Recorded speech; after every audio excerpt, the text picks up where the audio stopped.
What is up, Dace-tacular Nation? Welcome to another edition of the Dace Man Show. I am your host, Chris the Dace Man Dace, and I'm just throwing microphones all around. And if I'm looking at this correctly, I think we're ear raping people. But welcome to episode 195, and joining me from across the table, as you can see, Gibby. Fellas, I am back from the con of all cons, the Penny Arcade, PAX East. He's absolutely right. We are back from Boston. What an eventful weekend for us as we walk the convention floor. So, since it's just us two, and I can tell you right now, there's not much going on in sports. I don't have a list. Didn't look up celeb news. There's a snowstorm going out that we beat on the way down. Snowmageddon! We got like no snow. That's also very true. Oh my god, my microphone went limp. Oh, that's what she said. Bam.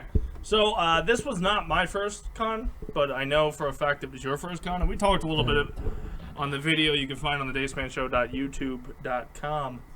But Gibby, what was your overall experience being at PAX East for the first time? I actually quite enjoyed it. I was actually not expecting it to be that large of a facility. Also, there was a shit ton of people there.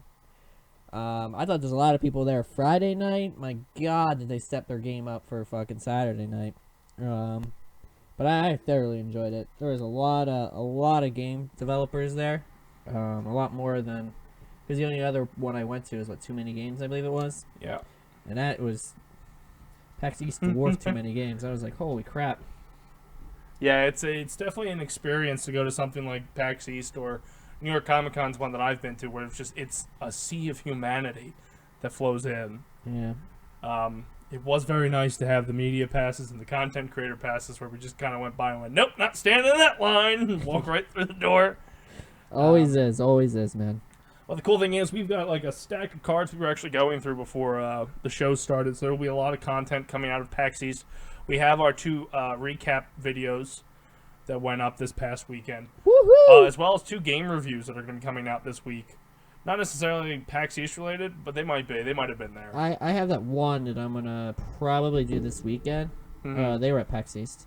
I did Neo Atlas 1496, and what was the other one? Streets of Rogue, which thoroughly enjoyed Streets of Rogue, and you can tell that because that video is significantly longer than the other video. The other video was incorporating history. It was trying to teach me shit, and I don't want to learn shit. So. Whoa, teaching stuff. We don't do that. And the other game, the Neo Atlas game, was just very slow paced. It just was not something that like. Yeah, I know. You need like that crazy RPG thing where you just go around doing random shit. Exactly, and I think it should be noted that my whole goal in PAX East was to play Crash fucking Bandicoot for the PS4. And that goal was not accomplished, my friends. I looked at it for a minute, and then was swept away by the sea of humanity to another booth, over I think towards the Bethesda area. Wow. Yeah. Certain games there, you could tell what people were really interested in, because there was just crazy lines. I really wanted to try the 3D, the virtual reality type stuff, like the Oculus or the PlayStation VR. Oh my god, dude! They had like these crazy lines, and they were like set up in such a way that they could control it really well. So you couldn't even like cheat and jump in line. They have those red shirts. There's barriers. Move it along, people. Move it along. Yeah. Stay in the tape. If you're not in the tape, keep moving. Yeah. That was weird. One booth that shocked me with like the amount of turnout and the horde of humanity by it was the Nintendo Switch board. It just, there were so many people. Like, there was the line, and then there was people blocking the aisle just to look in at it. Yep, I was one of those nerds.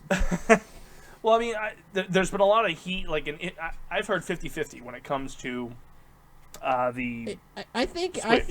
it is what it is. It's Nintendo is really not competing against PlayStation or Xbox because they realize that they can't, and they're really trying to capitalize on a more of a handheld market.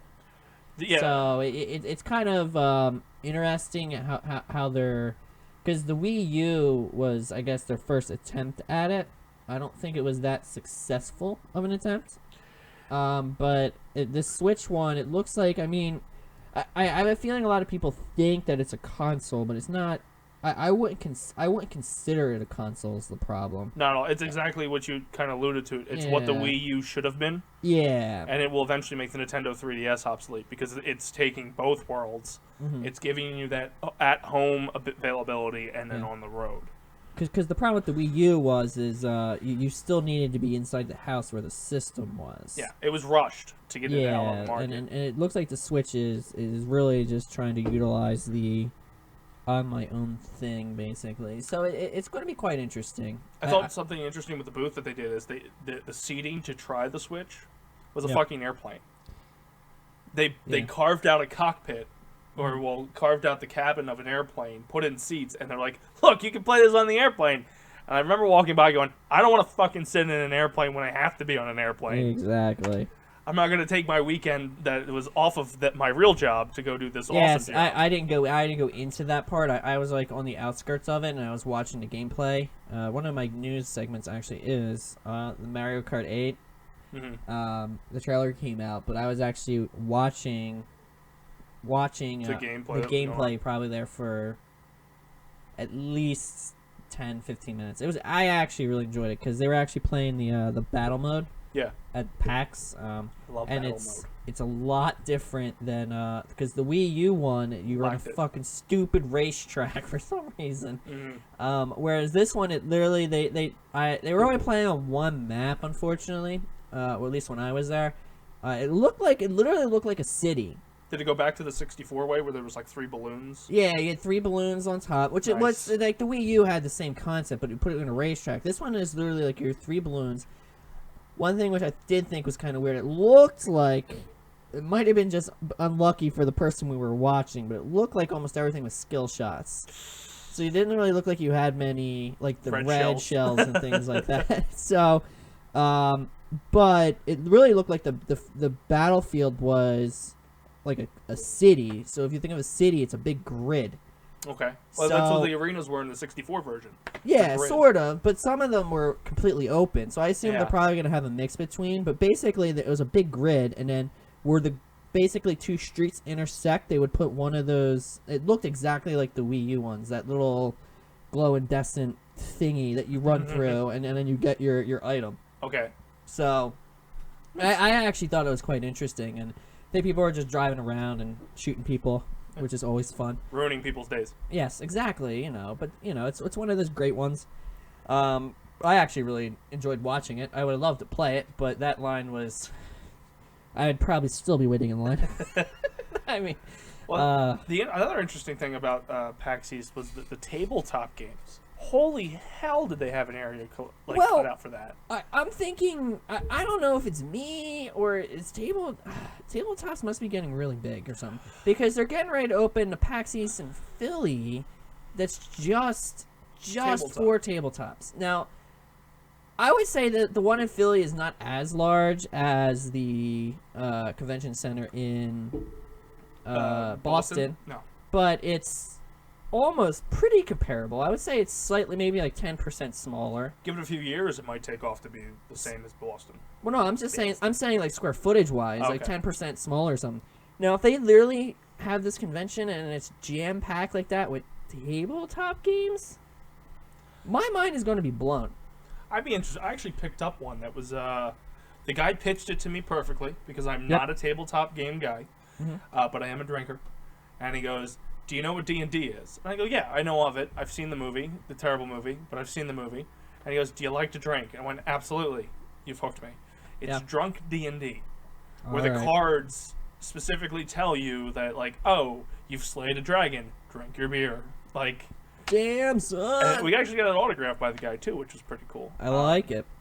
So look forward to that sometime being on our YouTube channel. I was actually, because when we were there, I walked briefly through, I won't lie. I didn't stay in the tabletop section that long because that's not really my... I kind of want to get into it, but we'll see what happens. Shockingly, I think that's Frank's strong suit. Yeah, I agree. Every time we went to a booth, he would drift off to one of the tabletop areas. Yeah. He also just spent like $80 on Pokemon cards to play the actual Pokemon game. Yeah, but when I was there, dude, they had tables. Holy shit! People would have to get a loan to get these fucking tables. I got booted out of a table when I was eating because it was apparently reserved for tabletop games, but the sign got moved. Well, no, they literally have a table. They were actually selling those things. Tables there. They were like Holy fucking shit. like $6,000. I saw the one of them was like 12 grand. Yeah. I'm like, what? And they've got all What? these nooks and crannies. I really think we're in the wrong business and we should start building tables. That's exactly what I was thinking. I was like, I can make that. I mean, it can't be that hard, right? There's some pretty neat tables, but not 12. Like that's a car. Yeah, that's what I'm saying. They need to go get a loan to go get a fucking table. It's pretty nuts. Like I said, it must be a growing genre, and I just never realized it.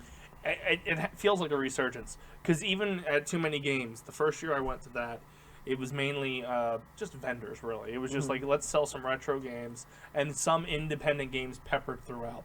The year we went, last summer, there's so many more table games. Yeah. And fewer independent games, which was, for us, that's kind of why we're going to these cons, is to meet these independent gamers. It sucked. But then again, who knows? We got someone like Frank taking point on that. Yeah. There was one thing there that I saw was the Star Wars. The You get the figurine, and it, to me, like, that's almost like comparable to like XCOM for people who actually play it, or sort of like a 4X strategy type game, where basically, but it's actually in real life. So you're rolling a dice, and then that tells you how many inches or whatever you can move. Yeah. And then you get a ruler, and then like you have obviously the flat dimension of that, and then I guess you can shoot depending upon distances and a roll of the dice and do damage. It's quite interesting. Like I really actually want to try doing that one. Yeah. But that's what those expensive tables are for, and I'm cheap. So. Well, it's crazy because if you think about it, if you would have sat there to learn one of those games, you would have burned up 2 to 3 hours of your PAX time, which we did. We lucked out. We follow and we host her sometimes on our channel, Willow MVP. Yep. She's stuck in Boston right now because she didn't get out in time for the storm. Oh. And it was just like shit. Yeah, we left early. We were like, we're not gonna screw around with this. Yeah. But we just still did do 2 days there. We just left. We didn't do the third day. We did some powering through on Saturday morning. Yeah, well, we had to because we knew it was not a. When they get hit with snow up there, they get hit with snow.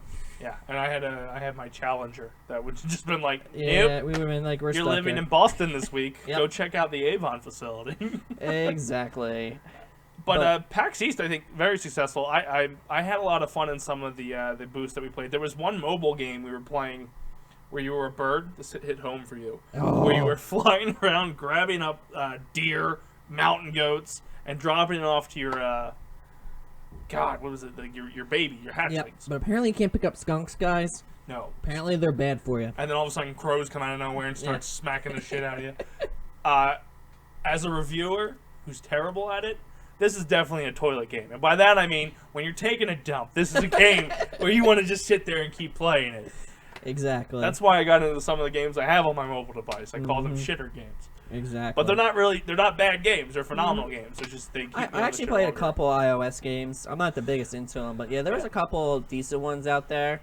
There's a couple of them out there that, like, I sat there and played, and it took me like 10, 15 minutes to do one round, and I'm like, it's like a phone game, but I'm like, this is taking too long. Yeah. Like, I mean, I won't lie, it was a good game, but to be on a phone, I feel like is kind of not doing it justice almost, because it's like one step away from being like a console game or a PC game. Yeah, I mean, well, it's to me, an iOS, any kind of phone game, Apple or the Samsungs, it really should be no longer than a couple minutes per game, and then you're done. Yeah. And then you can do it again or do another level or whatever you say. But if you're stuck in there for 15 minutes in one game, if it's online, you're going to destroy your data. I mean, if you're just going to eat, and this is a PvP game, so it's you versus somebody else, so this game's just going to destroy your data unless you're on Wi-Fi. 2, your phone is going to hate you as its battery just disappears. Yeah. I can see that eating the hell out of it. Yeah, so it's just like I'm like I don't see like you can't actually successfully sit there and like let's say you got addicted to this game. Your limitation is going to be you're going to be stuck on a wall with your phone plugged in, and your phone's going to get real. Yeah, phones start exploding again. Yeah, exactly, because you're using it too much. But yeah, PAX East in the books. A lot of fun, great experience for us, and hopefully opens up more doors. We're actually in some talks that hopefully we can announce soon. talks. With other conventions and covering more. We caught up with our friends at Everything Action up there, and just a reminder, get your hotels now for September 10th and 11th, I believe, for a video game convention. Yes. Chris Cheng's convention. Yeah, it's the is that the one we went to last time? How was it? Action Gaming or something? Or no? Yeah. We saw him when Yeah. we were at Too Many Games when we were walking into the free play zone. So those Yep. guys, Everything Action. Check them out. They got their own convention coming up in September for those of you in North Jersey. Ours, we have South Jersey Geek Fest coming up next month. Too Many Games in June. And there's a couple, I think there's ACBC in the summer. I never heard of that one. Atlantic City Boardwalk Convention. Oh. I don't know if that was a yearly thing or that was just a one-off and they tanked. We'll see what happens. But hopefully you'll see us more out on the floor, more interaction from us. We've been streaming every day, which, tip Randall. But it's time for sports.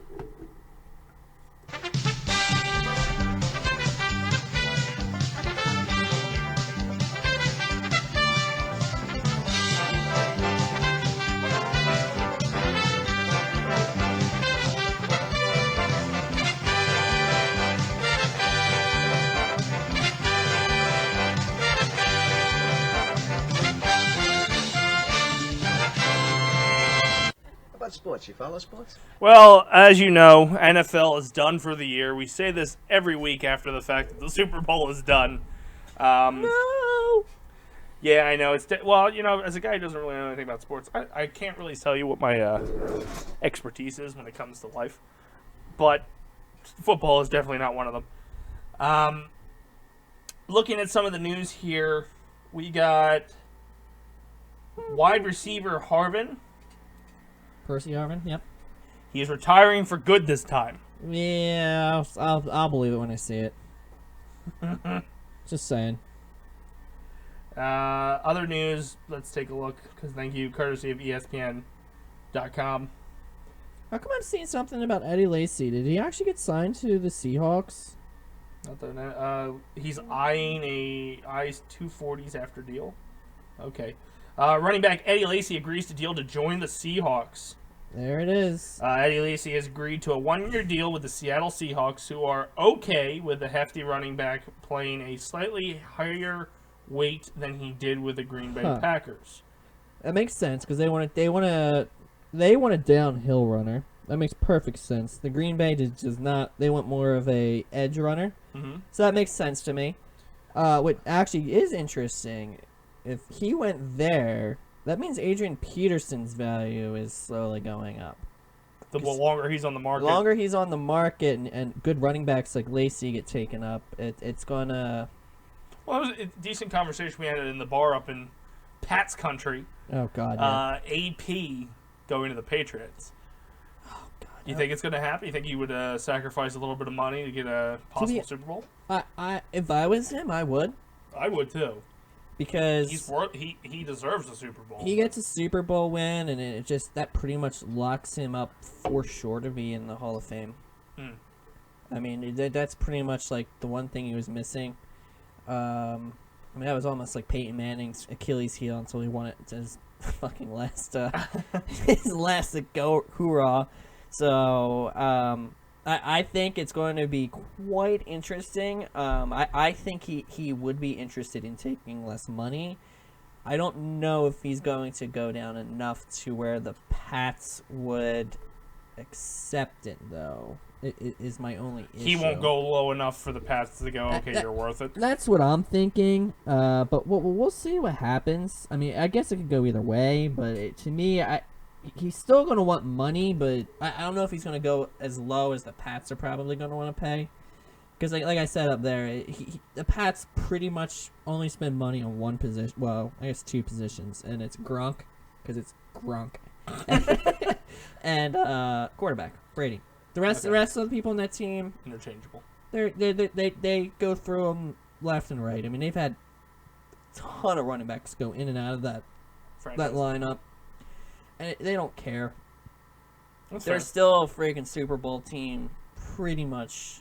As long as they've got Brady. They're always going to be in the playoffs. Yeah, exactly. So, I mean, it's... I mean, even the receiving core, if you look at it, it's constantly changing. Mm-hmm. It's never the same. I mean, they picked up Cooks, so this is going to be quite interesting because it's kind of aligning them with their 2008-ish season where they had, what was it, Randy Moss, I believe it was, their deep threat, and that'll be Cook's job. Mm-hmm. So they're kind of almost building towards that team, which that was the season they went 16-0, and still lost in the playoffs or Super Bowl, I think. So we'll see what happens. Well, Lacey, who's age 26, is locked in for a $5.5 or $5.55 million deal with $3 million fully guaranteed. There we go. I also seen that the Eagles got our old quarterback. What's his name? Nick Foles returns. Nick Foles returns as a freaking backup. So that's going to be quite interesting. I remember when the city was up in arms when we got rid of him. Yeah, he's kind of...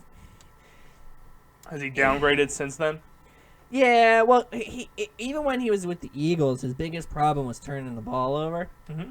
He had that one season where he didn't turn the ball over, but then his last year here, that was an Achilles heel of him, and then he went to...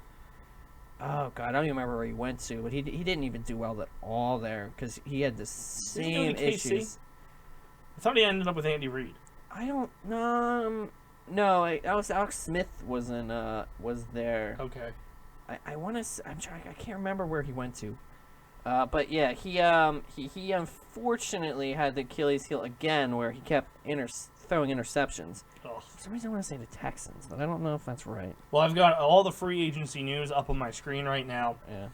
O.T. Smith is set for a Cincinnati homecoming after spending 2016 with Minnesota. Tackle Andre Smith will rejoin Cincinnati, where he spent his first 7 seasons, according to Jeff Darlington. Vikings signed Green Bay first-round pick Datone Jones, who has agreed with the contract with divisional rival Minnesota. It's apparently $30.5 million, with incentives that could push the total value over 5. What does OLB mean? Linebacker? Offensive linebacker? No, just linebacker. Outside linebacker. Okay, so he went to St. Louis Rams. Oh, he did wind up with the Chiefs. I thought he was with Reed for a bit. He was the Chiefs last year. Yeah. He had to be a backup, though, right? I guess. Alex Smith. Oh, actually, he was playing. Oh, because Smith went down, so I guess that's when they picked him up. Oh, interesting. New England has signed former Bengals running back Rex Burkhead. Terms were not disclosed. Rams have re-signed kicker Greg Zorlian back on a 3-year deal. Oh, Pat's got Greg Jennings, too. Holy shit. Chicago agreed to re-sign kicker Connor Barth to a 1-year contract.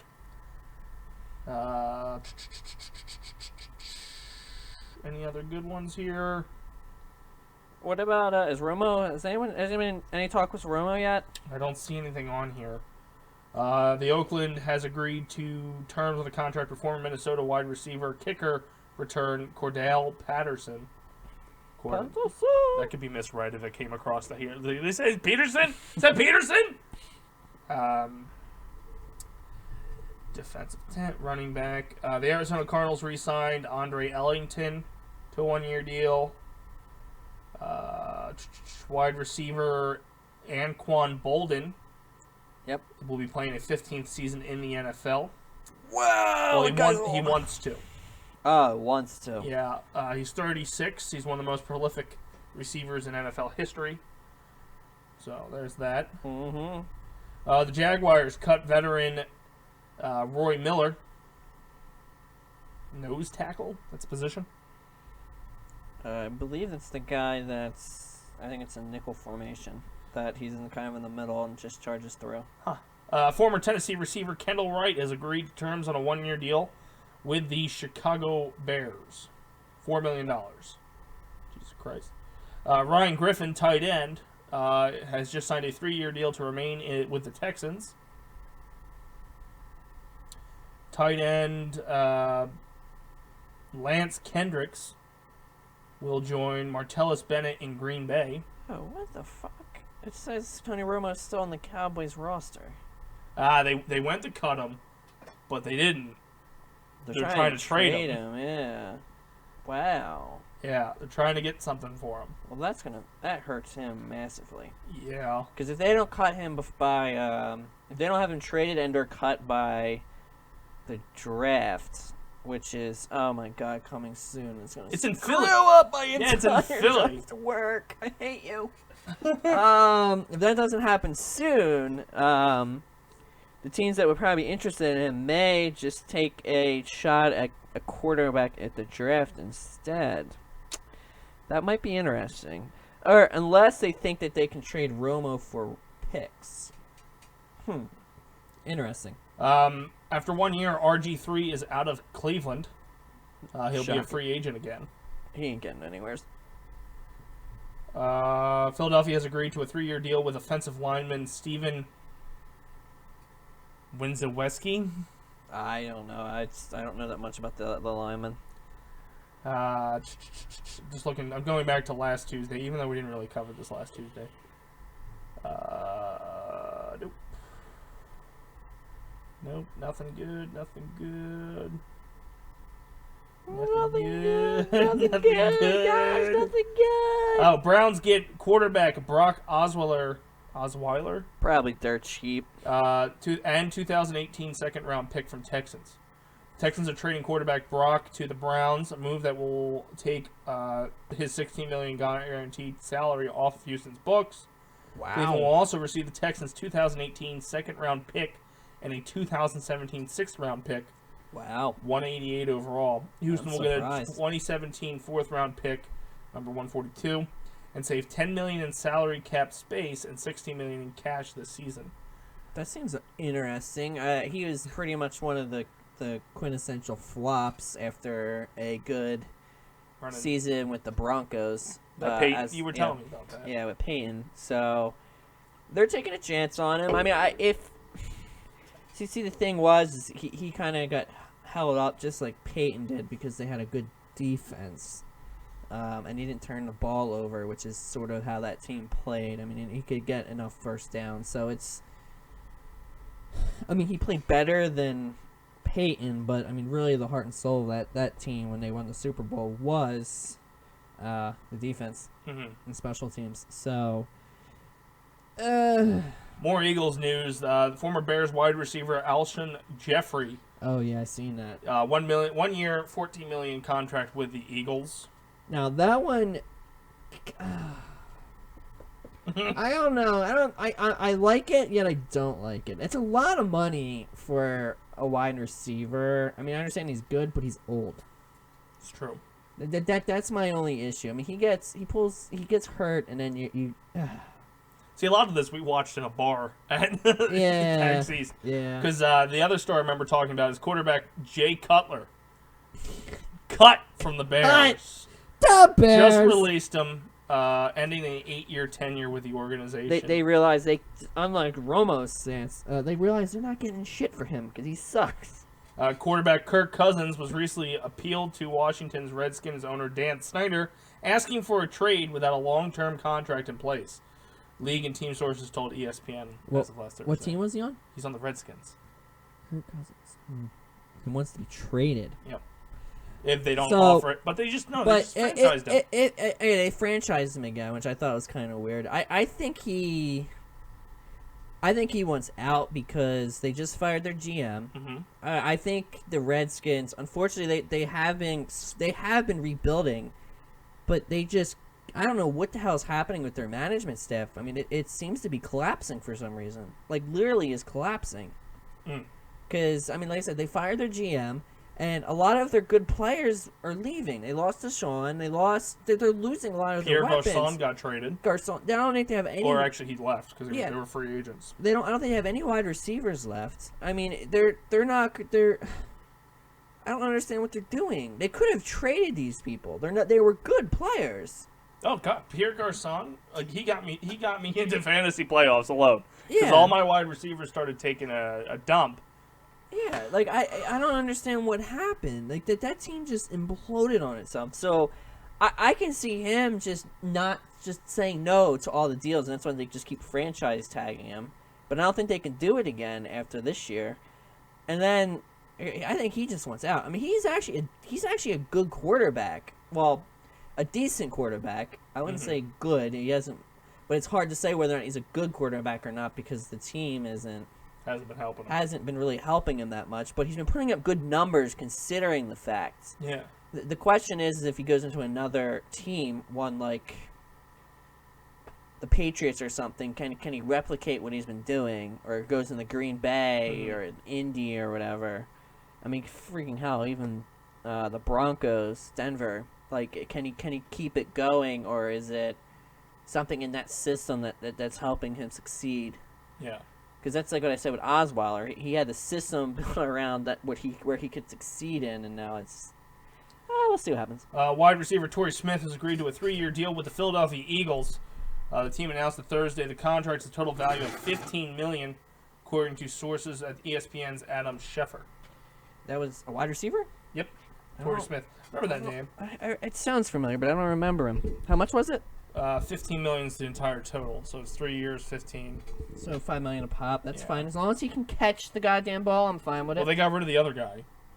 I can't say his name. Began with an A. Aaron Gola? Yep. Yeah. Wide receiver Deshaun Jackson, we were just talking about from the Redskins. He signed with the Buccaneers, which is kind of odd, considering the Buccaneers didn't really do much, and Deshaun was talking about, like, I want to be a part of a Super Bowl team. And even teased a little bit about coming down to Philadelphia. Mother effer just wanted the money. Clearly. And going through these, not too much out there left. That's happened since last Tuesday. Going on to the NHL to look at standings there. I realize we're running a little bit long with sports, and we had a long PAX East entering. The Canadiens are leading their division with 86 points. The Capitals are leading the Metropolitan Division with 95 points. Actually, they're tied with the Penguins. And the Flyers, they really don't have a hope in the world. They're third from last. They keep trying. They like to do this. They like to make it, tease you. They like to make it seem like they have a chance, and then completely fall apart at the end. It's a tease. Or they're gonna get back into it and miss the playoffs by one game. I quote you. Watch it. It's gonna happen. It's just a little tease. Guaranteed, guys. Guaranteed. In the Western Division, the Minnesota Wild are leading their Central Division with 92 points, followed by the Blackhawks in second with 91, and a huge gap where the Predators are 79 points in third. The Pacific Division sees the Sharks leading with 89 points, the Flames with 82, and the Disney Mighty Ducks. Quack, quack, quack, quack, quack, quack, quack. Let's take a look to see if we got any more sports news before I hand it over to Gibby and I go use the bathroom. There was a thing with the baseball guy. Baseball guy. Yeah, he signed in. He's an old head, and he signed in a Japanese. Oh, Manny Ramirez. Yeah. The random guy that would just walk off the outfield in the middle of a game because he just didn't like the team he was playing for. Fucking Manny Ramirez. Optional practices, as much sushi as he wants. What the hell kind of contract is this? That is the guy has played too long. It's like, I don't even need the money anymore. But doesn't want to. But I want that sushi, goddammit. Yeah, looking at this, it looks like not too much else going on in the world of sports. So on that note, let's head over to Gaming with Gibby.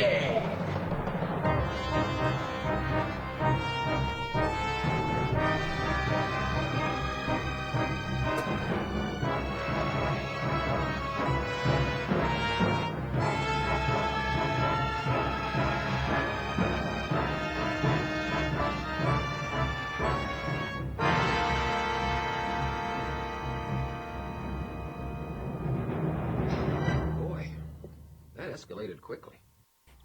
All right, guys. Talking about cons, BlizzCon 27 tickets. Oh my God, 2017 tickets go on sale soon. Here's everything you need to know. BlizzCon is coming in November. Today, Blizzard announced to the show will go on sale starting in April.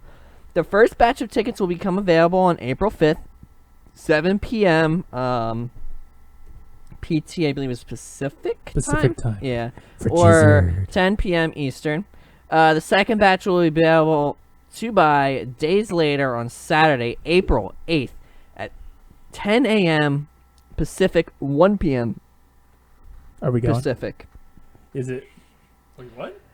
Yeah, I know. It's weird. It's Pacific time because that's where it's happening. Yeah, so it's one Pacific. It'd be like It'd be- 4 here. yeah, so it's 10, and so 10 will be 1 Eastern, and then 1 would be 4 Eastern. Yeah. Tickets. Are we going? I don't know. I was actually debating. I'm smelling honeymoon. Yeah. I was actually thinking of getting the because you can get if you have a BattleNet ID. Well, I guess you might not need a BattleNet ID, but you can get the Streaming? the online streaming one pass. Oh, nice. I was thinking about doing that this year. Do a little coverage for the site. I Get could- a little jizzard yep. on the screen. Exactly. Tickets cost $200 each before We're not fees. going. Holy shit! $200? That's Do you get the games that you see when you walk out the door? I know, right? Blizzard is also holding another con benefit dinner on November 2nd to support Children's Hospital of Orange County. Tickets for this event are priced at $750. Yeah, bring the kids into it. Make us feel like dicks when we try to make fun of it. Attendees will have a chance to talk games, swap stories, and share a drink or two with Blizzard developers and community representatives. And Blizzard will donate the net proceeds. Oh my Proceeds. God, whatever, to the hospital. Blizzard explains in its announcement. Also, coming back this year, Blizzard Virtual Ticket, which is what I was talking about. How much is that? However, Blizzard did not announce a price or availability for this, though those details will come in time. You can't expense that to the Dace Man. It was, I think it was $40 for a day pass, and then it was $60 for the 3-day pass. You know, Netflix is like $9.99. Oh no, wait, maybe it's $60 for the 2-day pass because this is only 2 days. I thought it was 3 days. Oh, whatever. And it was $200 for the whole weekend, or $200 a day for the actual. pass if you're out and- I think if you get a ticket to BlizzCon, it's only for the entire event. I don't think they actually separate it by days. Is that to weed out like nothing against people who went to PAX East, but to weed out people like me, the people that. Well, to be honest, I mean, this is really. It seems like an expo. If I was in California, I would have I'd pay more than that for the tickets. I mean, it really BlizzCon is only there for the diehard Blizzard fans. So it would deter a casual player like me. Yeah, but it's like for people like me, to me, that's completely worth it. I mean, I would pay more for the pass just because I am a diehard, unfortunately, into the Blizzard franchises. Is there any big things that are coming out in their way? I mean, the big thing's been hinted that I've seen is another Diablo. I've seen circulation of rumors. There's actually a lot of rumors coming out on that one, actually, which is quite interesting. Diablo, right? So there's a couple people were thinking. Basically, the way that Blizzard looks to be setting things up is you're gonna have the World of Warcraft. The Warcraft series is actually not going to. People are like dreaming, dying, and praying to God that they're gonna come out with a Warcraft 4. When you but- give an expansions, it doesn't. But the problem is, which a lot of people speculate, is that if they do that, then they'll eat into their StarCraft 2 franchise because they're basically the same game. I remember that. Yeah. So you're kind of competing against yourself. So people are thinking that Warcraft is just going to be their MMO franchise. Diablo is going to be like their RPG. StarCraft is going to be their RTS. Hearthstone's their card game, and then they have Heroes of the Storm, which is their MOBA style game. You forgot Overwatch, which is Oh, their FPS. Overwatch, which is their strategic FPS type game. Yeah. I got an acronym. So a lot of people are actually speculating that either it's going to be StarCraft 3. God, I'm gonna buy it again. Yes, I am as well. I don't even have a computer where I can run it, but I gotta buy it. But a lot of people are actually thinking it's going to be a Warcraft, something to do with Warcraft. So meaning possibly another MMO from them. What if they did? StarCraft versus Warcraft. Yeah. Boom! Civil War by Marvel. Batman versus Superman. Well, that's what Heroes of the Storm is. Oh, well, I don't pay And attention. Overwatch is in there as well. Diablo's in it as well. It has all the characters. It uses all their franchise characters. And what is Heroes of the Storm? Because It's a MOBA, so it's a Defense of the Ancient. It's League of Legends. I might actually play that. Because if you check our YouTube, It's Cheap plug. it's a stupid version of it too, which is nice.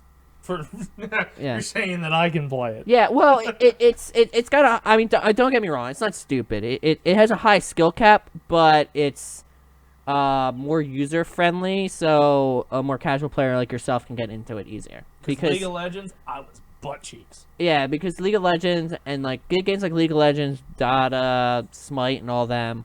The problem is you have all these abilities, and then coupled on top of that, you have to have like a build order, so you have to figure out what skills you want to do, what order, and then on top of that, you have all of your items and things like that, and then your items are activatable and things like that. Whereas in the Blizzard's version, there are no items. At level 1, you have all your skills except for your heroic ability, and you get your heroic ability after 6.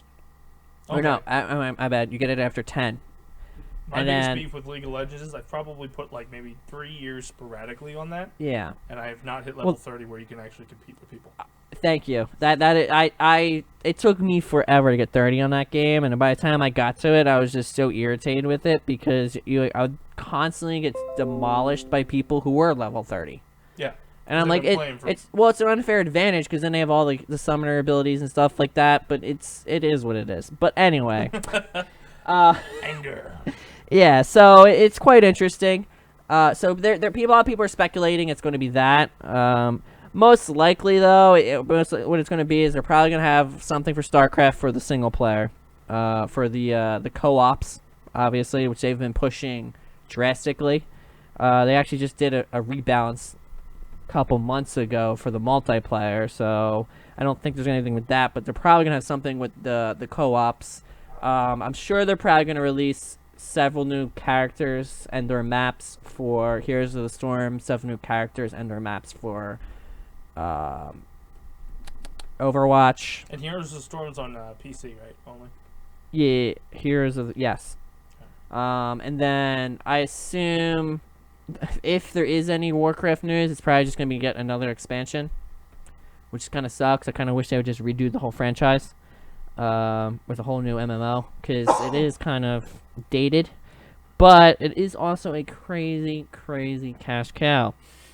It's probably what funded all the Overwatch, Heroes of the Storm, all that stuff, because after World of Warcraft, they didn't need to do anything else. They could have just stopped. The fucked up thing is, dude, it's still even though WoW is almost what, We're 11 years out of high school, 14 and years, people used to raid. 15 years old Yeah. now, it still has one of the largest player bases Not mistaken. out there, which makes no effing sense because of how old that game is. But give it credit, Blizzard does spend a lot of money with it.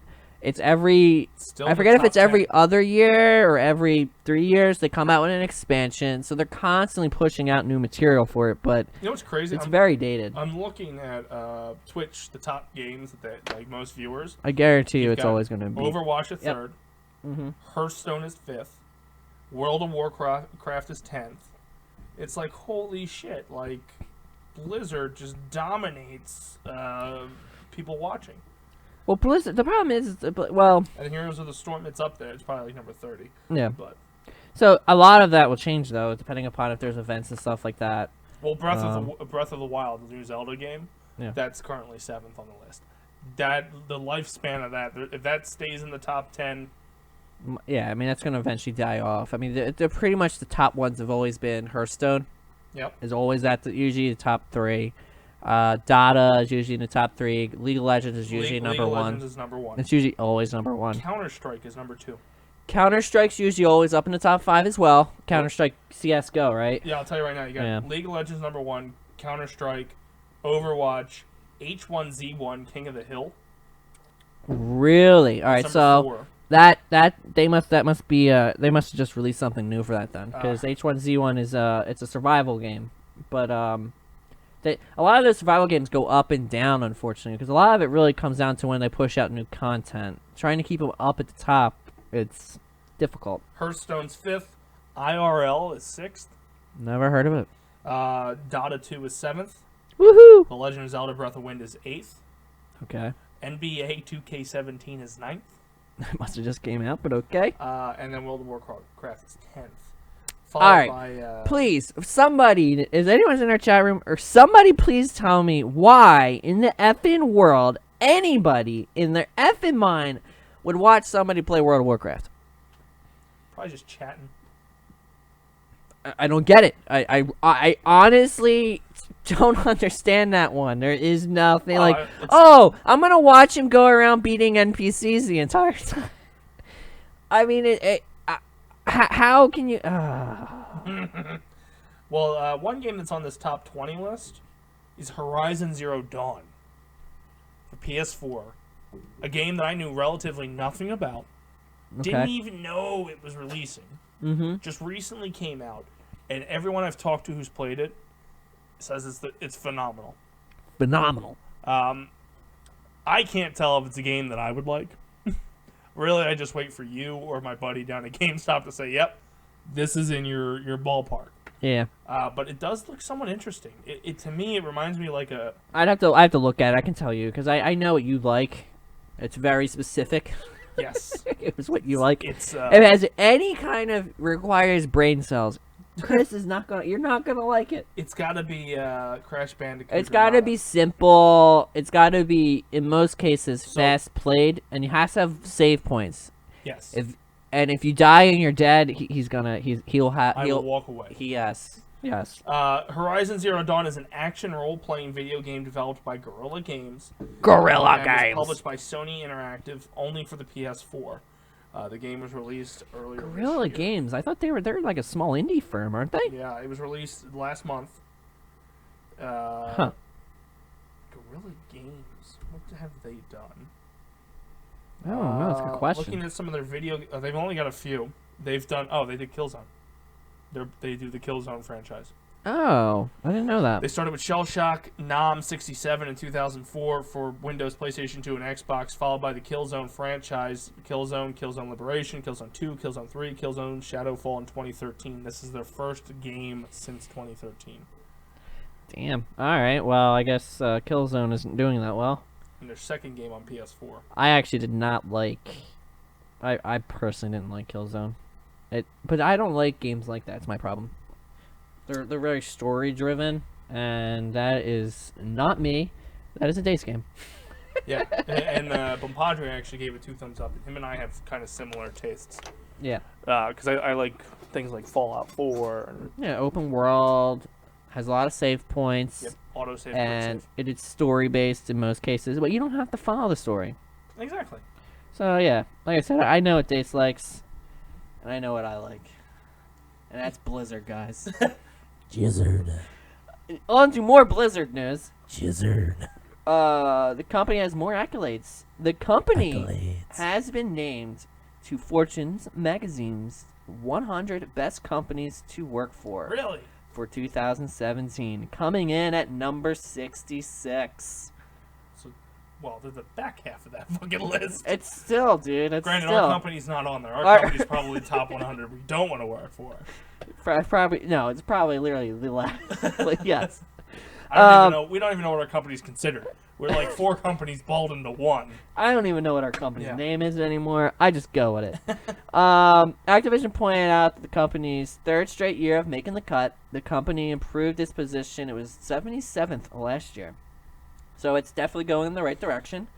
At Activision Blizzard, we hired the world's best talent to build new worlds, CEO Bob Kotnick said in a statement, "Our mission to inspire play, competition, and community connects hundreds of millions of people and creates a great place to work is the key to serving them well."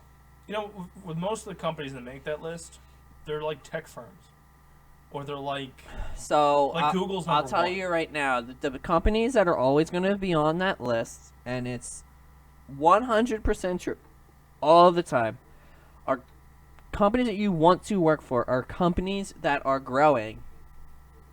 You do not want to work for a company that is, one, stagnant, or two, is shrinking. Because if that's the case, then you don't. There's no room for growth. There's no room for growth, and there's high chance that you will be laid off. Yeah. So that's the reason why when you look at the best companies, they're always going to be tech companies because they're always pushing, and constantly growing. And they don't make you wear collared shirts.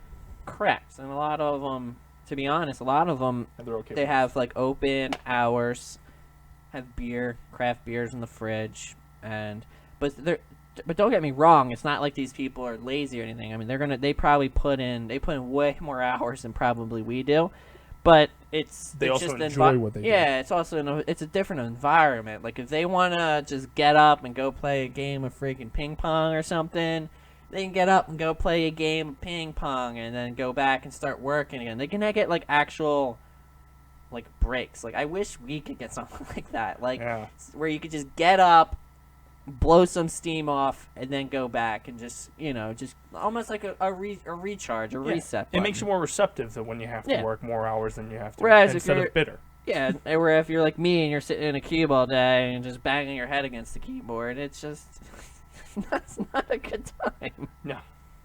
Not a good time. More Blizzard news, because why not? Jizzard. Blizzard's popular shooter Overwatch may be coming to Nintendo Switch. Switch. Nothing has been ruled out, but it sounds unlikely, according to the director Jeff Kaplan. Getting Overwatch to Switch is very challenging. Oh, come on, for Jeff! us. Kaplan said on Reddit. I don't understand That's why. not thank you. I don't understand why Reddit, but it's actually. If they go on there and do the Ask AMAs or whatever. For gaming, though, that seems to be a very, very popular medium, which I've never. Damn it, Jeff. I don't get it. Stay off Reddit. But we're always open-minded about exploring the possible platforms. Kaplan added that they're personally enjoying the Switch and is a fan of Nintendo hardware overall. With the 3DS being his second favorite gaming system ever, he didn't say what his number one is. Overwatch, which is Blizzard's first brand new franchise in 17 years, which is actually kind of true if you think about it, when it comes out in May 2016. I guess you're right, because Heroes of the Storm is just a mashup of all the well, brands. see, the thing that Heroes of the Storm was is, if you look at Blizzard is pissed, and I'm pretty sure, if I remember correctly, they went and took lawsuits out and lost. Because of League of Legends? Because of Data. So it's called Defense of the Ancients, and it was first generated in Warcraft 3 by a map mod in the map editors. So it's similar to StarCraft, where you can make those custom maps. Yeah. And then you have some no lifer out there, and he comes up with the game, and then designs it, builds it, created it in that, and then at a certain point, he decided to make his own, and that's what it's called, Data. It's using the same. It's literally the same exact name, but instead of saying Defense of the Ancients, it's Data. And then they ported it. They basically took it out of what's World of called, Warcraft. and then they tried saying that it was copyrighted because it was on their system at first. But then I'm pretty sure they lost because it's an open creator, and he was the one that developed it inside it, and Blizzard was pissed because this started this whole genre. They basically facilitated it, but got no money out of it. I can see why they're mad. And if you look at the top games, League of Legends is a spin-off of it. Data. These are games that are constantly up there, and people spend they're on top of which is another reason they probably are pissed off, because they used to dominate the esports until these people came along, and now it's League of Legends dominates the Dude, you saw esports. the stage. Yeah, and it's so they basically got pissed off, and then they created their own, which is Heroes of the Storm. But I guess they're not really considering it theirs because it's kind of a ripoff of a ripoff from them. Yeah. So whereas to be honest, Hearthstone? What about Hearthstone? Card game? Yeah, I mean, but see, there's a lot of card games out there. See, it's kind of weird because you can almost say the same thing about Overwatch, because Overwatch is literally, believe it or not, is a ripoff of Team Fortress 2, but people don't really even play Team Fortress 2. But it's there's a lot of similarities. That's fair. But it's is what it is, right? It is what it is, yeah. So anyway, I don't need to fucking three story. Oh, we're at the 9 o'clock mark. This has been one of our most audible and insightful shows with so much information and so much great dialogue that I'm actually okay with running this past 9. I don't care. It's been a worthwhile show. It's not JC and shit like that going on in the background. It's legitimate conversations and a lot of information pulling from PAX East. So that's a big thing for us because we spent a good 20 minutes talking about PAX East. Yeah. And a lot of this is news coming from PAX East, or about another convention coming up. I'm gonna skip the Mario one since we kind of already touched point on it on the 20 minutes we spent in the beginning. But yeah, so a new trailer, guys, came out today. If you wanted to watch it, so they obviously timed it to release after PAX, which makes sense. That's cool. Like that gives people who went to the convention first look. Yeah, because I mean, we were there. They showed. Well, they said there were 3 different modes there. I only watched the one, which is the battle mode, which clearly is the best mode anyway. It's the best mode in Mario Kart 64. Yeah. But anyway, so Destiny, guys. Destiny! Hopefully, if anyone's actually interested, top 15 game on Twitch. Tomorrow, 10 a.m. Pacific, 1 p.m. Eastern, there will be a live stream. On Dace Man and Friends. It just says live stream. It doesn't really say what the medium is. I assume like it's who the host Twitch. is? Yeah, I don't, well, maybe it's later. The live stream is titled Rituals and Strikes, and will feature Destiny Senior Director Tim Williams and Joe Stifferman. A teaser for the stream can be seen below. This is Destiny's second live stream event for Age of Triumph. The first was held last week, and it is confirmed that all Destiny raids, including Crota's End, Vault of Glass, King's Wall, Wrath of the Machines, are coming back. You can check out the previous coverage and learn more. And there's also going to be a third live stream coming later, and they will be updating it, I guess, when they decide when to do it. So the expansion's coming out. So if you guys want to watch it, live streams tomorrow, baby. Of course, it doesn't say where, which is kind of weird. Somewhere on the internet, they will be live streaming this. I would think Twitch, to be honest, but it probably is Twitch. But and you knows? could probably go into the games and click Destiny and find it.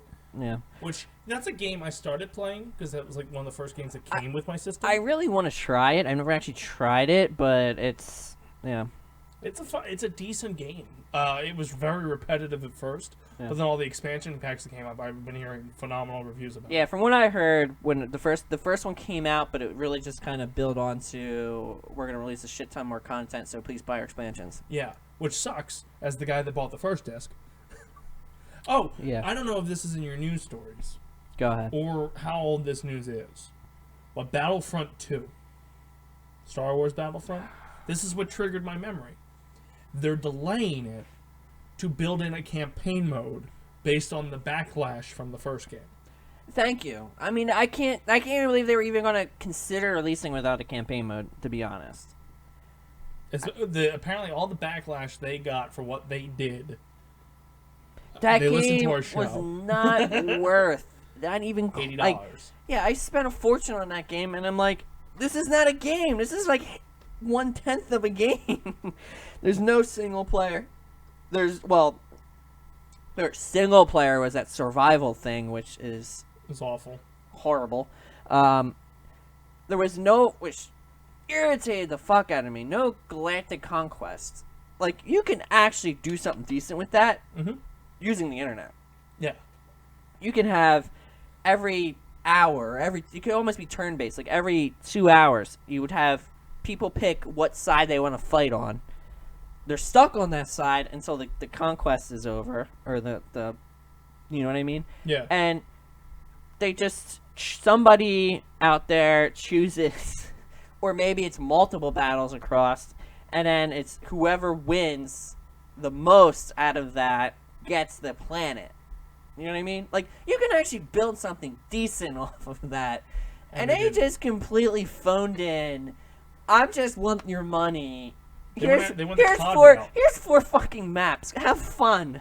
Like, they went the COD route, and oh then my didn't even God. do it as expensive as COD. No. Because COD they came just had 4 out. maps. Yeah, yeah. COD had more maps, more guns, more loadout. Had way more in the end game.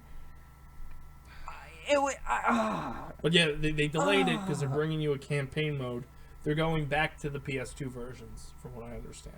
They should. They have to. There's no. If they don't, it's a disgrace. Like, I'm not even gonna pre-order it until I see freaking gameplay, and see that there's a single player, and see if they are not screwing us over again. It was outrageous what they did last time. Another game that I don't know if this is in your news. Keep stealing your thunder. South Park, A Fractured Butthole, delayed to 2018. It was supposed to release this Christmas. It got pushed back to this June. I was gonna say, the middle of summer, right? Yeah. Yeah. And now we won't even see it until 2018.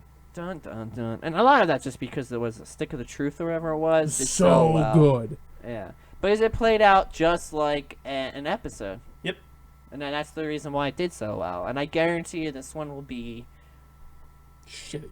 It probably will be shit. But, I mean, as long as they do the same thing they did last time, I mean, it sounds like they're taking their time with it. They keep pushing it back, which is usually is a good thing. Sometimes it means there's just a shit ton of glitches and the thing just isn't working. And then eventually the publisher just gets fed up and then tries and recoups losses and just publishes a buggy game. But we'll see what happens when it gets released. From what it sounded like it was ready to go in December. And they were like, well, no. It's not. The story's not to our liking. Trey and Matt. And they pulled it back and said, we'll bring it to you in June. And the next thing you know, we got the notification a couple days ago, 2018. That is one game I have been dying for. Yeah. And that'll definitely be all over Twitch. And then yeah. The problem is with like those type of games, which drive me effing nuts, Copyright galore. Well, just why would people watch it? Because if you're watching it, then there's no reason to play it, because all it is a single player. Yeah. It's true. The tough thing you're literally watching the story, so why would you? And then, like, that one's probably gonna go spike real high up and then die off immediately, because once you watch it once, like, why would you watch it again? Yeah, the problem, like, I had that problem with streaming Deadpool. Yeah. As a streamer, you can't talk over it. You'll miss the jokes. You'll miss the reason why you're playing that game, and it's just like nobody watched it. Yeah. But yeah, again, yeah, it's right, because once you beat it once, it's once they watch it once, there's no reason to come back to it, unfortunately. Yeah. But yeah. Where what hell was I? Yeah, my bad. I interrupted all your stories.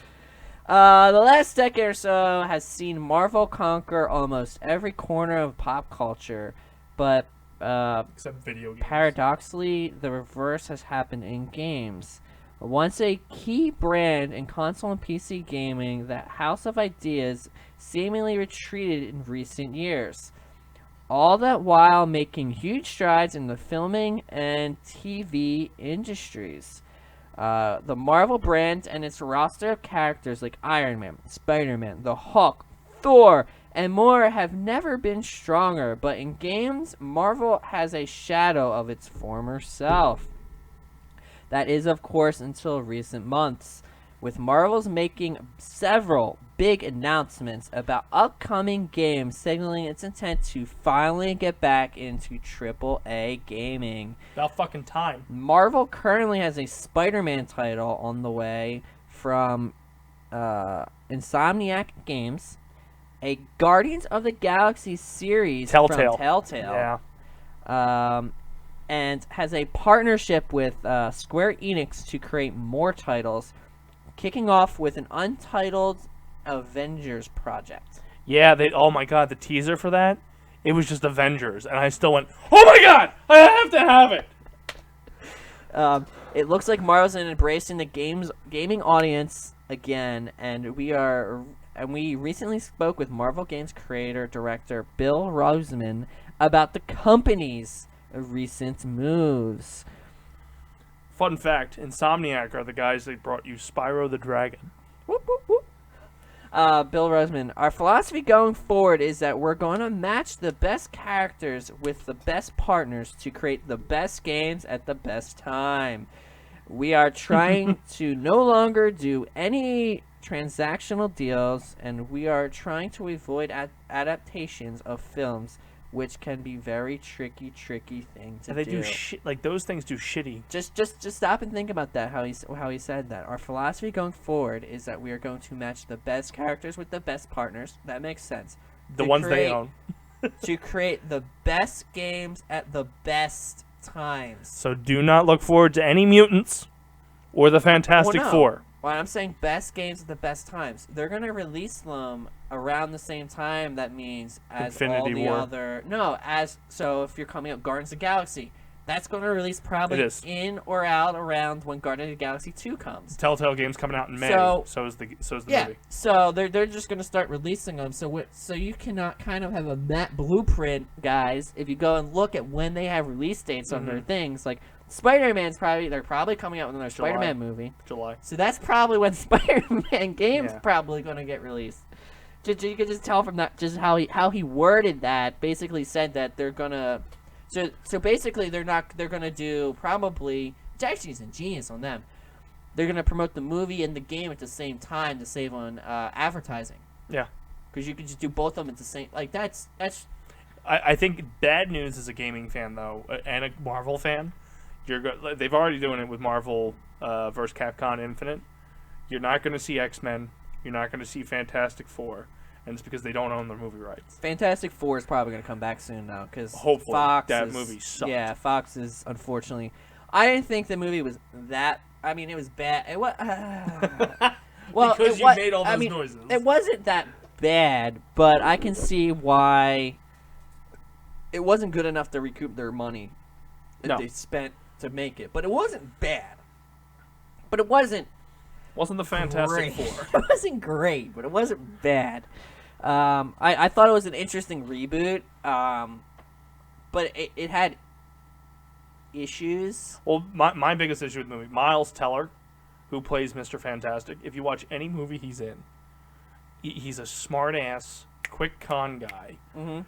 He should have played Johnny Storm, the Human Torch, Human Torch. who originally was played by Chris Evans. It was a smart-ass, one-liner, girl stealing guy.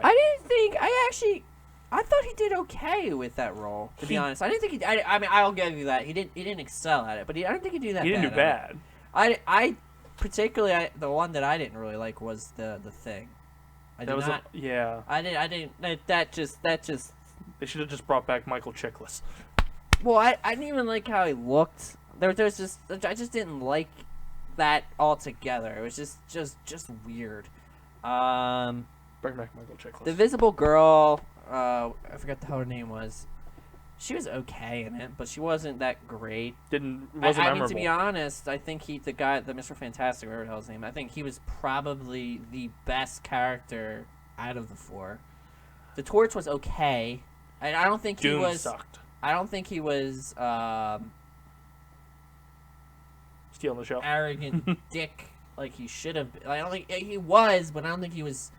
He didn't go far enough. Over the top. Yeah, like I almost feel like it should be like a Tony Stark type character, Yeah. where it's just like, what the fuck, dude? He's a playboy. That's all. Yeah, That's all he really is. exactly. And then, but I feel like it did. It at least that guy who was playing, and I don't think did it. Did Who him I think is justice. now in Black Panther, if I'm not mistaken. I think he's moved on. I think he went. He gave up. I'm gonna go to the good Marvel. Yeah, good Marvel, good Marvel. But yeah, and Doom did suck. Doom was terrible. Yeah, that was weird. You know, it's sad when you're clamoring for the original Fantastic Four movies that came out with Jessica Alba and Michael Chiklis and Chris Evans. I didn't think the original was that. I mean, I didn't think the original series was that bad. It was good for its time. Yeah, but it did need a reboot badly because first they stopped making them. Yeah, Like it that was way really outdated. the thing that killed it. And then secondly, they kind of didn't have a storyline with it. They kind of just took specific comics and just made it into what's called, but not necessarily like how Marvel's doing it, whereas they're putting a whole universe. Well, I guess they really can't put the universe together because they don't own the franchise. They own key parts, though. Galactus is a threat the Avengers have faced many times. The Skrulls, because they made their first appearance in Fantastic Four, that's why we have the T'Chari in the Marvel Cinematic Universe, because they couldn't bring the Skrulls over. And the Silver Surfer is someone who's battled with Thanos, the big baddie that's coming in the next Avengers movies. So there's a lot of limitations from Marvel's side, and they just went, you know what, fuck it, we'll create new things. And the fans will eat it up. And, you know, for the most part, they did. Yeah, I mean, well, it's sort of they have the same feels. I mean, they're slightly different, but it's Because pretty if much you the look at same. Marvel now, everything revolves around Inhumans. And before... Mutants. Yeah, before all of this movie shit, nobody knew who the fuck the Inhumans were. Nobody cared who they were. They're like, oh, they're the knockoff of the mutants. Now Marvel is directing the conversation to say, the mutants are a fucking knockoff of the Inhumans. They're much better. Let's go hang out with Black Bolt and this new mutant that kind of looks like Wolverine, but's not Wolverine. Yeah. So it's quite interesting. Yeah. I omit that one. Because there's an I Inhuman would series say coming one out. thing though that is kind of weird is if they ever do get the mutant tag back. Oh, God. What are they gonna do at that point? They're like, fuck the Inhumans! Back of the line! Well, I'm thinking what's gonna happen is they're gonna have to somehow have the They're going to pick and humans choose a few of go. them. They're probably gonna go. Then humans or some of them are just gonna change. Oh, I want to be called mutant now or something. It's gonna be. I think it's gonna be a weird transition, but. I think the first one, if there's one to cross the line, this is weird. I really don't think that they're ever going to get it back, though. No. Fox is making way too much money with that's the And problem. to be honest, there's so much history on the mutant side. Let Fox do their thing. I mean, it would be awesome to have Wolverine walk into an Avengers movie. It would be not. I was going to say, like, I don't understand. Why can't they just Work a deal grow like a they did with set Spider-Man. and then, work a deal and But get- again, split the profits? Or probably not going to split profits, but give them a percentage of the profits. And then it's going to benefit both of them. the cool thing is, and this is where I think there's a little give and take now, Yeah. Marvel owned the TV rights to X-Men. Okay. We now have 2 X-Men series on cable. You have Legion on FX, and a new one that'll be piloted next year. That makes me think, what did Marvel get in return? Which, if Hugh Jackman shows up in Avengers Infinity War, I will die a happy man. But that's what I mean. Like, if you think about it, it's like you're benefiting each other by doing it. Just share the profits. It's not like people are going crazy over it. Sony's been touting the success. Spider-Man showing up for a 15-minute scene in Civil War got him like a 5% fraction of that, and they're happy as hell. Like, they were a company that were getting ready to go out of business. Yeah, Because of all that shit that went down. because they had a lot. Well, they've struggled with a lot of their Films. latest films. Yeah. Yeah. And they got that 5% of that Disney money, and it was like, fuck, do whatever you want with Spider-Man. Hell, have the entire franchise back. Just keep giving us our kickback. Yeah, exactly. Just get royalties basically from it. But it's insane how that's played out. But anyway, Crash Bandicoot guy.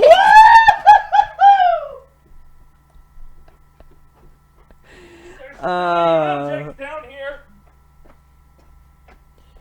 The Crash Bandicoot Insane Trilogy includes 3 old-school Crash games, including Crash Bandicoot, Crash Bandicoot 2, Cortex Strikes Back, and Crash Bandicoot Warped. You guys are not going to see me when that game comes out. When they all originally made by Naughty Dog through Activision's Vicarious Hooga booga. Visions in making the PS4 game. So they're bringing all the good ones from the PS back. Yes. Nice. So various visions use the original game's level geometry, but the gameplay is rebuilt from scratch. Some new features for the updated versions include a unified checkpoint and save system, Thank God. including manual and auto saving, as well as a unified venue system. Bum. There will also be time trials available for each game. Speed run through For them? speed runs, yep. Nice. The collection launches on the PS4 on June 30th. That's too far away. Too far, guys. You too already far. have the game made. Just let it go now. Give us early access. It's what we want. That's what he wants. If there's something you're still working on and make a DLC, I'll pay $30 for it later. Just give it to me now. More Mario Kart freaking stuff. Mario! So the new modes, by the way, there's a new battle mode and a Donkey Kong dabbing. Dabbing? I don't know. I don't know. I didn't actually. Yeah, dabbing.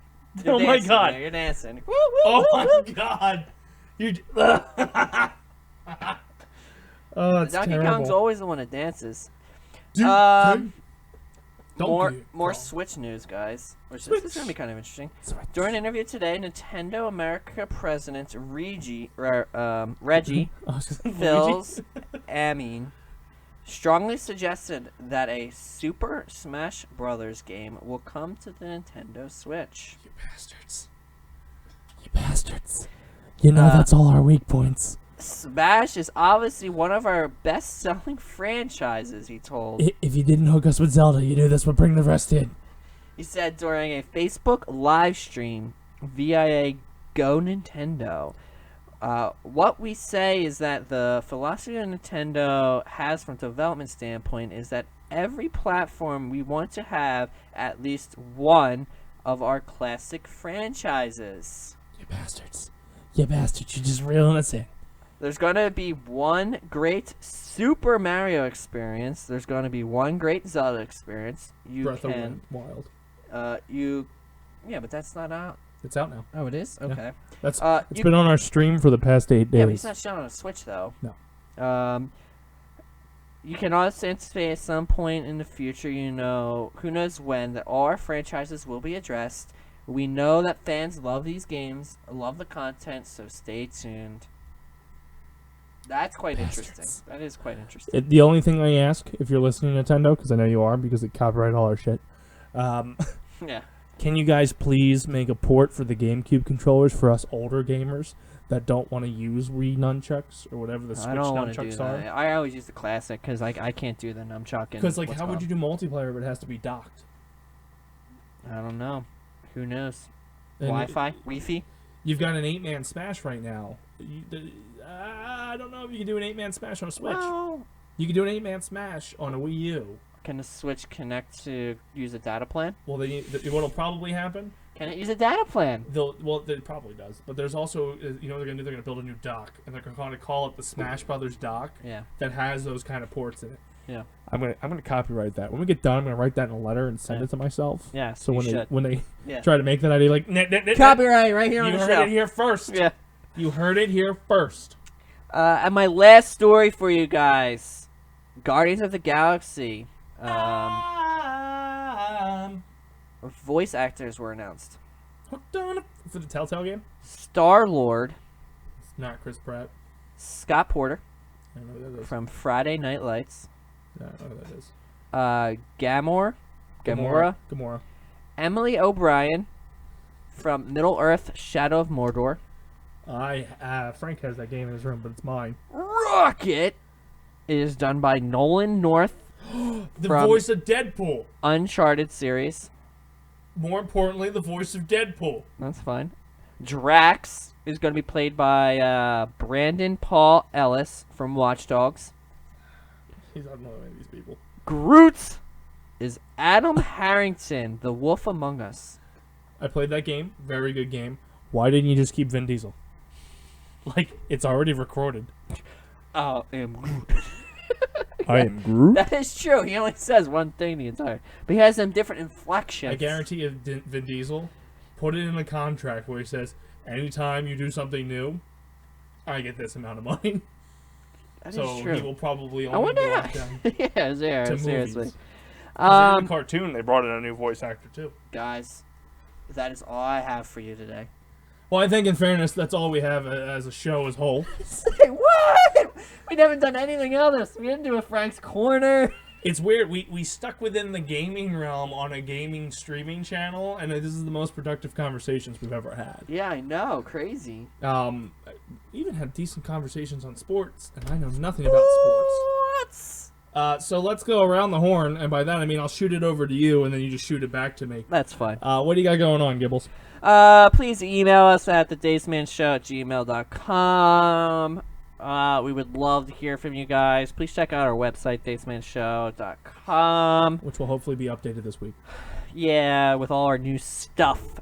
Hopefully we can start getting some content out from PAX. I know I'm going to do one of the game reviews that I actually was doing prior, but we went and met them there, so I will probably be doing that this weekend. Or maybe do it tomorrow if I have time. Other than that, that's all I got. As always, if you haven't already, like us on Facebook, facebook.com/DaceManShow.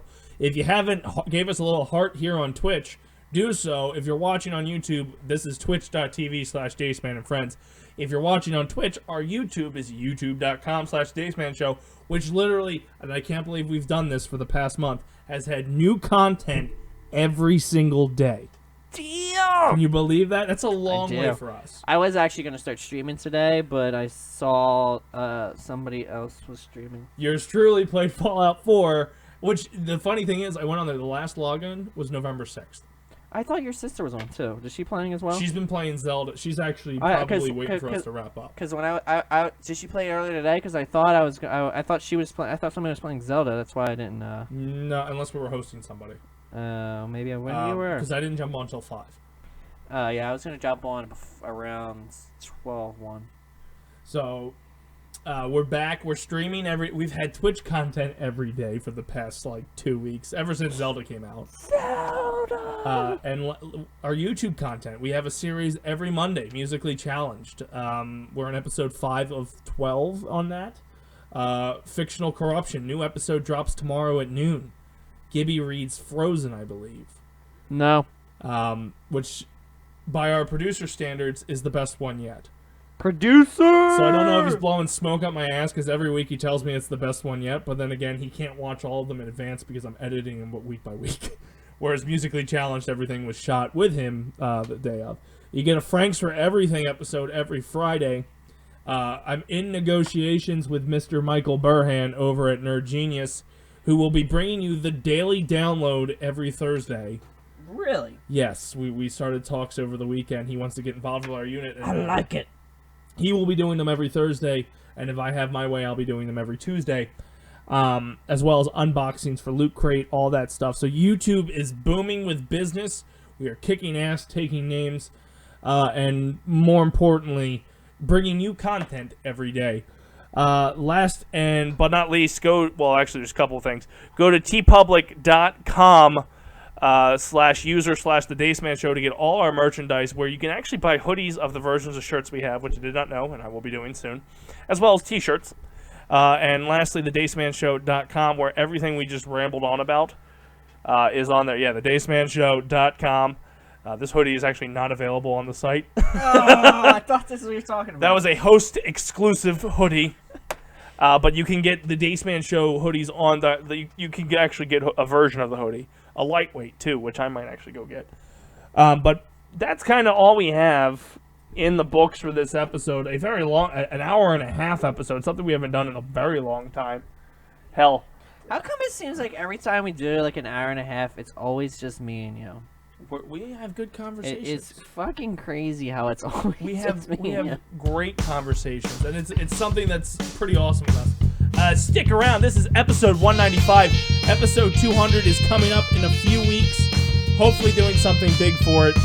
And stick around on the channel. I believe Randy will be down here at some time to play The Legend of Zelda Breath of the Wild. But for the few, for the chickens, for the proud, and for the day's tackler, thank you guys for hanging out with us, and we will see you next Tuesday.